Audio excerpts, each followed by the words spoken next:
ಕಾಂಗ್ರೆಸ್ನ ಹೊಸ ಸಂಪುಟದಲ್ಲಿ BSY ಮಾಡೆಲ್ ಅನುಕರಣೆ ಮಾಡಲಾಗ್ತಾ ಇದೆ. BS ಯಡಿಯೂರಪ್ಪನವರು ಸಿಎಂ ಆಗಿದ್ದಾಗ 3 ಮಂದಿ DCM ಮಾಡಿದ್ರು. ಅದೇ ರೀತಿಯಲ್ಲಿ ರಾಜ್ಯ ಕಾಂಗ್ರೆಸ್ ನಾಯಕರು ಕೂಡ ಮಾಡೋದಕ್ಕೆ ಈಗ ನಿರ್ಧಾರವನ್ನ ಮಾಡಿದ್ದಾರೆ ಅಂತೇಳಿ ಮಾಹಿತಿ ಸಿಗ್ತಾ ಇದೆ. ಸಮುದಾಯದ ಸೂತ್ರದ ಅಡಿಯಲ್ಲಿ 4 DCM ಸ್ಥಾನ ಸೃಷ್ಟಿಗೆ ತಯಾರಿಯನ್ನ ಮಾಡಲಾಗ್ತಾ ಇರುವಂಥದ್ದು. OBC 1, ಮುಸ್ಲಿಂ 1 ಹಾಗೆ ದಲಿತ ಮತ್ತು ಲಿಂಗಾಯತರಿಗೆ ತಲಾ ಒಂದೊಂದು DCM ಸ್ಥಾನವನ್ನ ಕ್ರಿಯೇಟ್ ಮಾಡೋದು. ಸಮುದಾಯಗಳಿಗೆ ಮಣೆ ಹಾಕಿದ್ರೆ ಮುಂದೆ ಲಾಭ ಆಗಬಹುದು ಮುಂಬರುವ ಚುನಾವಣೆಗಳಲ್ಲಿ ಅನ್ನೋ ಲೆಕ್ಕಾಚಾರ. ಈ ಬಗ್ಗೆ ನ್ಯೂಸ್ ಫಸ್ಟ್ಗೆ ಕಾಂಗ್ರೆಸ್ನ ಉನ್ನತ ಮೂಲಗಳಿಂದ ಮಾಹಿತಿ ಸಿಗ್ತಾ ಇರುವಂಥದ್ದು. ಈ ಹಿಂದೆ BS ಯಡಿಯೂರಪ್ಪನವರ ಸರ್ಕಾರದಲ್ಲಿ ಯಾವ ರೀತಿಯಲ್ಲಿ 3 ಮಂದಿ ಉಪಮುಖ್ಯಮಂತ್ರಿಗಳ ಹುದ್ದೆಯನ್ನ ಸೃಷ್ಟಿ ಮಾಡಲಾಗಿತ್ತು, ಅದೇ ರೀತಿಯಲ್ಲಿ DK ಶಿವಕುಮಾರ್ ಅವರ ನೇತೃತ್ವದಲ್ಲಿ ಬರುವಂತಹ ಕಾಂಗ್ರೆಸ್ ಸರ್ಕಾರದಲ್ಲಿ 4 DCM ಹುದ್ದೆಗಳನ್ನು ಸೃಷ್ಟಿ ಮಾಡೋದಕ್ಕೆ ನಿರ್ಧಾರ ಮಾಡಲಾಗಿದೆ. ಸಮುದಾಯದ ಸೂತ್ರದ ಅಡಿಯಲ್ಲಿ 4 DCM ಸ್ಥಾನಗಳ ಸೃಷ್ಟಿಗೆ ತಯಾರಿಯನ್ನ ಮಾಡಲಾಗ್ತಾ ಇದೆ. OBC, ಮುಸ್ಲಿಂ, ದಲಿತ ಮತ್ತು ಲಿಂಗಾಯತರಿಗೆ ತಲಾ ಒಂದೊಂದು DCM ಹುದ್ದೆಯನ್ನ ಕೊಡೋದಕ್ಕೆ ಕಾಂಗ್ರೆಸ್ ಪ್ಲಾನ್ ಮಾಡಿದೆ. ಹೀಗೆ ನಾವು ಸಮುದಾಯಗಳಿಗೆ ಮಣೆ ಹಾಕಿದ್ರೆ ಮುಂಬರುವ ಚುನಾವಣೆಗಳಲ್ಲಿ ಅದು ನಮಗೆ ಲಾಭ ಆಗತ್ತೆ ಅನ್ನುವ ಲೆಕ್ಕಾಚಾರ ಕಾಂಗ್ರೆಸ್ನಲ್ಲಿ ನಡೀತಾ ಇರುವಂಥದ್ದು. ನ್ಯೂಸ್ ಫಸ್ಟ್ಗೆ ಇದರ ಬಗ್ಗೆ ಕಾಂಗ್ರೆಸ್ನ ಉನ್ನತ ಮೂಲಗಳಿಂದಲೇ ಮಾಹಿತಿ ಸಿಗ್ತಾ ಇದೆ.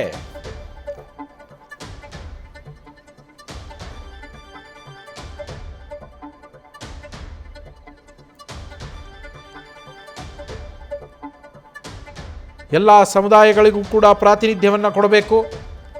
ಯಾವ ಸಮುದಾಯಗಳು ಕೂಡ ಅಂದರೆ ಯಾವುದೇ ಸಮುದಾಯದ ಮತದಾರರು ಕೂಡ ತಮ್ಮನ್ನು ಬಿಟ್ಟು ಹೋಗದಂತೆ ನೋಡಿಕೊಳ್ಳುವ ಜವಾಬ್ದಾರಿ. ಹೀಗಾಗಿ ಇಂಥದ್ದೊಂದು ನಿರ್ಧಾರವನ್ನು ಕಾಂಗ್ರೆಸ್ ತೆಗೆದುಕೊಳ್ಳೋದಕ್ಕೆ ಮುಂದಾಗಿದೆ ಅನ್ನೋದು ಸದ್ಯ ನ್ಯೂಸ್ ಫಸ್ಟ್ಗೆ ಕಾಂಗ್ರೆಸ್ನ ಉನ್ನತ ಮೂಲಗಳಿಂದಲೇ ಸಿಗ್ತಾ ಇರುವಂತಹ ಮಾಹಿತಿ. ನಮ್ಮ ಪೊಲಿಟಿಕಲ್ ಕರೆಸ್ಪಾಂಡೆಂಟ್ ಮಧುಸೂದನ್ ಫೋನಲ್ಲಿ ಜಾಯ್ನ್ ಆಗಿದ್ದಾರೆ. ಮಧುಸೂದನ್, BSY ಅವರ ಮಾಡೆಲ್ ಅನ್ನೇ ಇಲ್ಲೂ ಕೂಡ BS ಯಡಿಯೂರಪ್ಪನವರ ಸರ್ಕಾರದಲ್ಲಿ 3 ಮಂದಿಗೆ ಹುದ್ದೆಯನ್ನು ಕೊಡಲಾಗಿತ್ತು, 3 DCM ಹುದ್ದೆಗಳನ್ನು ಸೃಷ್ಟಿ ಮಾಡಲಾಗಿತ್ತು. ಅದೇ ರೀತಿಯಲ್ಲಿ ಇಲ್ಲಿ ಮತ್ತೊಂದು ಹೆಜ್ಜೆ ಮುಂದೆ ಹೋಗಿ 4 DCM ಹುದ್ದೆಗಳನ್ನು ಸೃಷ್ಟಿ ಮಾಡೋದಕ್ಕೆ ಪ್ಲಾನ್ ಆಗ್ತಾ ಇದೆ ಅಂತೇಳಿ ಯಾವ ರೀತಿಯ ಲೆಕ್ಕಾಚಾರ ನಡೀತಾ ಇದೆ ಕಾಂಗ್ರೆಸ್ ಪಾಳೆಯದಲ್ಲಿ ಮಧುಸೂದನ್?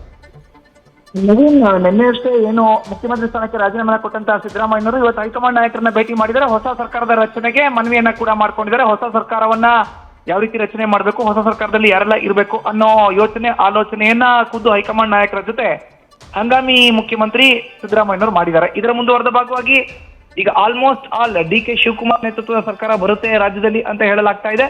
ಕಾಂಗ್ರೆಸ್ನ ಶಾಸಕಾಂಗ ಪಕ್ಷದ ನಾಯಕರು ಯಾರಾಗ್ತಾರೋ ಅವರ ರಾಜ್ಯದ ಮುಖ್ಯಮಂತ್ರಿ ಆಗ್ತಾರೆ, ಸ್ಪಷ್ಟ ಬಹುಮತ ಇರುವಂತ ಕಾರಣದಿಂದ. ಹೀಗಾಗಿ ಯಡಿಯೂರಪ್ಪನವರ ನೇತೃತ್ವದ ಸರ್ಕಾರ ಏನ್ ಇತ್ತು ರಾಜ್ಯದಲ್ಲಿ ಅದೇ ಮಾಡೆಲ್ನ ಇಲ್ಲೂ ಕೂಡ ಅನುಸರಿಸಿದ್ರೆ ಹೇಗೆ ಅನ್ನೋ ಚಿಂತನೆ ನಡೀತಾ ಇದೆ. ಅಂದ್ರೆ ಯಡಿಯೂರಪ್ಪನವರು 2019ರಲ್ಲಿ ಏನು ರಾಜ್ಯದ ಮುಖ್ಯಮಂತ್ರಿಯಾಗಿ ಅಧಿಕಾರವನ್ನು ವಹಿಸಿಕೊಂಡ್ರು, ಆಗ 3 ಜನ ಉಪಮುಖ್ಯಮಂತ್ರಿಗಳನ್ನ ಮಾಡಲಾಯಿತು. ಒಂದು ದಲಿತ, ಇನ್ನೊಂದು ಲಿಂಗಾಯತ, ಮತ್ತೊಂದು ಒಕ್ಕಲಿಗ. ದಲಿತ ಕೋಟದ ಅಡಿಯಲ್ಲಿ ಗೋವಿಂದ ಕಾರಜೋಳ ಅವ್ರನ್ನ ಉಪಮುಖ್ಯಮಂತ್ರಿ ಹುದ್ದೆಯಾಗಿ ನೇಮಕ ಮಾಡ್ಕೊಂಡ್ರೆ, ಇತ್ತ ಒಕ್ಕಲಿಗ ಕೋಟದ ಅಡಿಯಲ್ಲಿ ಡಾಕ್ಟರ್ CN ಅಶ್ವತ್ಥನಾರಾಯಣ ಉಪಮುಖ್ಯಮಂತ್ರಿಗಳಾಗಿದ್ರು. ಲಿಂಗಾಯತ ಕೋಟದಲ್ಲಿ ಲಕ್ಷ್ಮಣ್ ಸವದಿ ಅವರು ಉಪಮುಖ್ಯಮಂತ್ರಿಗಳಾಗಿ ಕಾರ್ಯವನ್ನು ನಿರ್ವಹಿಸ್ತಾ ಇದ್ರು 2 ವರ್ಷಗಳ ಕಾಲ. ಅದಾದ ಬಳಿಕ ಬಸವರಾಜ ಬೊಮ್ಮಾಯಿ ನೇತೃತ್ವದ ಸರ್ಕಾರ ಬಂತು. ಆದ್ರೆ ಈಗ DK ಶಿವಕುಮಾರ್ ನೇತೃತ್ವದ ಸರ್ಕಾರ ಏನ್ ಬರ್ತಾ ಇದೆ, ಇನ್ನು 2 ವರ್ಷದಲ್ಲಿ ರಾಜ್ಯದಲ್ಲಿ ಸಾರ್ವತ್ರಿಕ ವಿಧಾನಸಭಾ ಕ್ಷೇತ್ರದ ಚುನಾವಣೆ ಬರಬೇಕಾಗುತ್ತೆ. ಈ ನಿಟ್ಟಿನಲ್ಲಿ ಕೇವಲ ಒಕ್ಕಲಿಗರಿಗೆ ಮಾತ್ರ ಪ್ರಾತಿನಿಧ್ಯತೆ ನೀಡಿದ್ರೆ ಬೇರೆ ಸಮುದಾಯಗಳನ್ನ ಎದುರಾಕೋಬೇಕಾಗುತ್ತೆ. ಈಗ ನಾವು ಒಬ್ಬ ಹಿಂದುಳಿದ ವರ್ಗದ ನಾಯಕನನ್ನ ಮುಖ್ಯಮಂತ್ರಿ ಸ್ಥಾನದಿಂದ ಕೆಳಗಡೆ ಇಳಿಸಿದೀವಿ. ಹೀಗಾಗಿ ಹಿಂದುಳಿದ ವರ್ಗದ ಮತಗಳು ನಮ್ ಕೈ ಬಿಟ್ಟು ಹೋಗಬಹುದು ಅನ್ನೋ ಕಾರಣಕ್ಕೆ ಒಬ್ಬ ಹಿಂದುಳಿದ ವರ್ಗದ ನಾಯಕನನ್ನ, ಜೊತೆಗೆ ಅಲ್ಪಸಂಖ್ಯಾತ ಸಮುದಾಯ, ಹಿಂದುಳಿದ ಮತ್ತು ದಲಿತ, ಅಹಿಂದ ಸಮುದಾಯವನ್ನ ಪ್ರತಿನಿಧಿಸ್ತಾ ಇದ್ದಿದ್ದು ಸಿದ್ದರಾಮಯ್ಯ. ಹೀಗಾಗಿ ಒಂದು ಅಲ್ಪಸಂಖ್ಯಾತ, ಒಂದು ದಲಿತ, ಒಂದು ಹಿಂದುಳಿದ, ಮತ್ತೊಂದು ಲಿಂಗಾಯತ, ಈ 4 ಕೋಟಾಗೂ ಕೂಡ ನಾವು DCM ಸ್ಥಾನವನ್ನ ಕೊಟ್ಟಿದ್ದೆ. ಆದ್ರೆ ಎಲ್ಲವೂ ಕೂಡ ಸಮತೋಲನ ಆಗತ್ತೆ, ಸರ್ವರಿಗೂ ಸಮಪಾಲು ಸರ್ವರಿಗೂ ಸಮಬಾಳು ಅನ್ನೋ ಆಧಾರದ ಅಡಿಯಲ್ಲಿ ನಾವು DCM ಹುದ್ದೆಗಳನ್ನ ಸೃಷ್ಟಿ ಮಾಡಿದ್ರೆ ಎಲ್ಲಾ ಕಮ್ಯುನಿಟಿಗಳಿಗೂ ಕೂಡ, ಎಲ್ಲಾ ಸಮುದಾಯಕ್ಕೂ ಕೂಡ ಓಲೈಕೆ ಮಾಡ್ದಂಗೆ ಆಗತ್ತೆ ಅನ್ನೋ ಆಲೋಚನೆಯನ್ನ ಹೈಕಮಾಂಡ್ ನಾಯಕರು ಮಾಡ್ತಿದ್ದಾರೆ. ಹೀಗಾಗಿ ಯಡಿಯೂರಪ್ಪರ ನೇತೃತ್ವದ ಸರ್ಕಾರದ ಮಾಡೆಲ್ನ ಇಲ್ಲಿ ಅನುಷ್ಠಾನ ಮಾಡ್ಲಿಕ್ಕೆ ಒಲವನ್ನ ತೋರ್ತಾ ಇದ್ದಾರೆ ಅಂತ ಗೊತ್ತಾಗ್ತಾ ಇದೆ. ಲಾಸ್ಟ್ ಪಾಯಿಂಟ್ ಒಂದು ಆಡ್ ಮಾಡೋದಾದ್ರೆ, ಒಂದು ಅಲ್ಪಸಂಖ್ಯಾತ, ಒಂದು ಹಿಂದುಳಿದ, ಒಂದು ದಲಿತ, ಒಂದು ಲಿಂಗಾಯತ, ಈ 4ರನ್ನ DCM ಮಾಡಿ ಒಕ್ಕಲಿಗ ಸಮುದಾಯಕ್ಕೆ ಮುಖ್ಯಮಂತ್ರಿ ಸ್ಥಾನವನ್ನ ಕೊಟ್ರೆ 5 ಸಮುದಾಯಗಳನ್ನ ಓಲೈಕೆ ಮಾಡೋ ರೀತಿಯಲ್ಲಿ ಆಗತ್ತೆ ಅನ್ನೋ ಚಿಂತನೆ, ಯೋಚನೆ, ಆಲೋಚನೆ ಹೈಕಮಾಂಡ್ ನಾಯಕರಿಗೆ ಇದೆ ಅಂತ ಗೊತ್ತಾಗ್ತಾ ಇದೆ ನವೀನ್.